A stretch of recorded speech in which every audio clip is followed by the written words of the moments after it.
ধুয়ে রাখা নিরামিষ থালা বাসন শুকনা কাপড় দিয়ে আবার একটু ক্লিন করে গুছিয়ে উঠিয়ে রাখবো। তারপর মজাদার খাবারগুলো রান্না করব।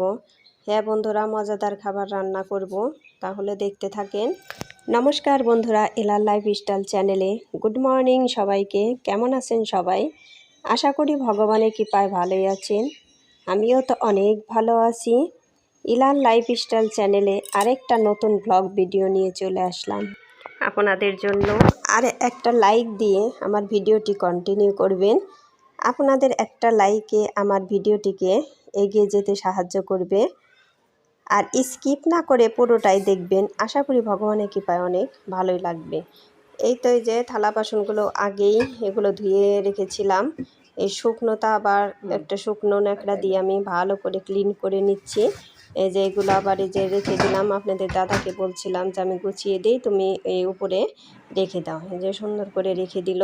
আর বড় কড়াইটা যেটা, ওটা অন্য লকারে রেখে দিল। আমি এখন এই মজাদার খাবার রান্না করার জন্য ডিমগুলো সিদ্ধ করে নিব। এই তো সিদ্ধ করার জন্য পরিমাণ মতো জল দিয়ে দিলাম। এখন এই যে সিদ্ধ হলে পরে এই খোসাগুলো ছাড়িয়ে নিব। এই ডিমের খোসাগুলো কিন্তু আজকে আপনাদের দাদাকে দিয়েই ছাড়িয়ে নিয়েছি, কারণ আজকে আপনাদের দাদা চেম্বারে যায়নি। আজকে আবার আমাদের এইখানে নির্বাচন ছিল, এই জন্য আপনাদের দাদাও বাড়িতে ছিল। এই সুযোগ পেয়ে আমিও আর সুযোগ ছাড়লাম না, আপনাদের দাদাকে দিয়েই এই খোসাগুলো ছাড়িয়ে নিলাম আর কাজগুলো করিয়ে নিলাম।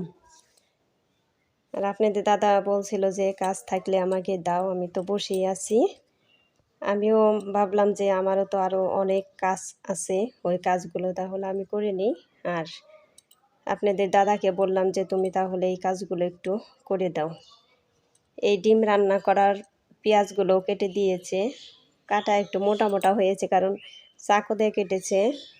আর সব সময় তার কাটে না, এই একদিন কাটলো, আবার অনেক দিন পর নয় একদিন কাটবে এই রকম। আর আমার সময় থাকলে তো আমি আপনাদের দাদাকে দিয়ে এই সব কাজ করাই না। আর ওই যে পেঁয়াজগুলো কেটেছে, ভালোই হয়েছে, তারপরে একটু মোটা মোটা হয়েছে। আর এই ডিমের তরকারিটা আমি একটু অন্যভাবেই রান্না করছি। এই তো আলু পেঁয়াজ সবগুলো দিয়ে দিয়েছি। এখন লবণ হলুদ আর ধনে গুঁড়ো এগুলো দিয়ে দিলাম। এখন এগুলো ভালো করে ভেজে নিব।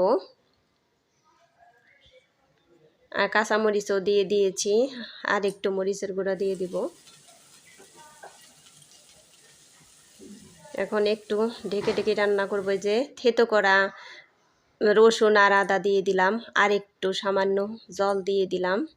এখন একটু নাড়াচাড়া করে ঢাকনা দিয়ে ঢেকে দেব।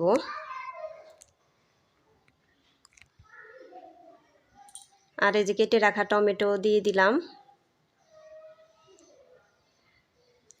টমেটো দিয়ে এইভাবে ডিমের তরকারি, আর এইভাবে কে কে ডিমের তরকারি আপনারা খান আমাকে একটু জানাবেন। আর বন্ধুরা যে যেখানেই থাকেন, দেশে বা দেশের বাইরে, সেখান থেকে আমার ভিডিওটি একটু কষ্ট করে দেখে নেবেন আর কমেন্ট করে জানাবেন। আপনাদের কমেন্ট দেখলে এবং পড়তে আর কমেন্টের রিপ্লাই দিতেও আমার খুব ভালো লাগে।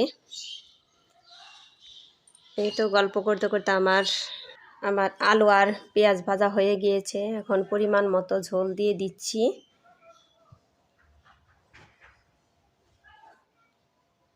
তো ঝোল দেওয়া হয়ে গিয়েছে। এখন আমি হাই ফ্লেমে জালটা দিয়ে নিব। তো নাড়াচাড়া করে দিলাম। এখন জাল হতে থাকে। তো জাল হয়ে গিয়েছে আমার, এই যে আলু নরম হয়ে গিয়েছে।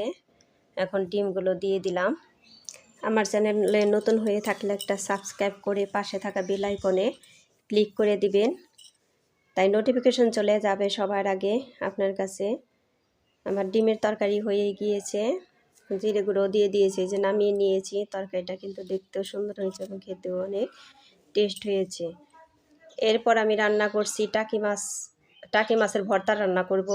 তার জন্য টাকি মাছগুলো ভেজে নিচ্ছি। আর একদম কড়া করে ভাজা যাবে না, অল্প ভাজতে হবে, তাই কাটা ভাজতেও সুবিধা হবে। আমার মাছ ভাজা হয়ে গিয়েছে, এখন কাটাগুলো বেছে নেব। আর এদিকে শুকনো মরিচগুলো ভেজে নিব। এই টাকি মাছের ভর্তাটা কিন্তু খুবই টেস্ট হয়। আবার একটু তেল দিয়ে দিব। এরপর পেঁয়াজ কুচি, রসুন কুচি আর কাঁচামরিচ কুচি এগুলো ভেজে নিব।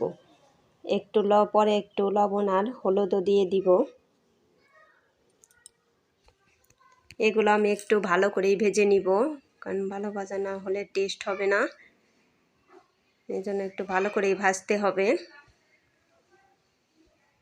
এই যে লবণ আর হলুদ দিয়ে দিলাম। এই যে মাছগুলো বেছে নিচ্ছি আমি। মাছগুলো একদম পারফেক্ট ভাজা হয়েছে, বেশি শক্তও না আর একদম নরমও না। এই যে কাটাগুলো এইভাবে ভাজতে হবে।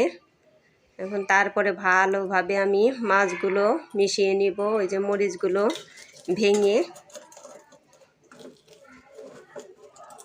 মরিচগুলো আমার ভাঙা হয়ে গিয়েছে। এখন একদমই ভালো করে যে মাখিয়ে নিচ্ছি। এই মাছগুলো আমি যে এই কড়াইতে দিয়ে দিলাম।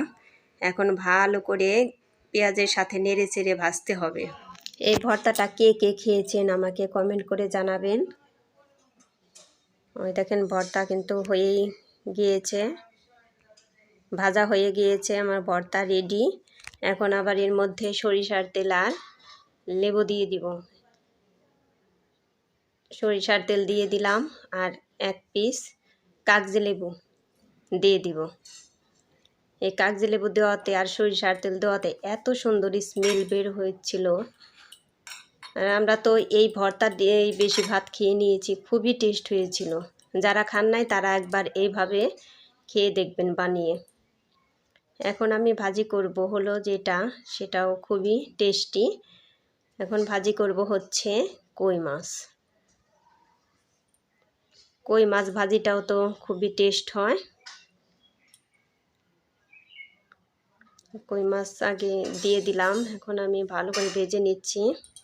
সবাই ভালো থাকবেন, সুস্থ থাকবেন এই কামনা করে আমার এই ছোট্ট ভিডিওটি শেষ করলাম।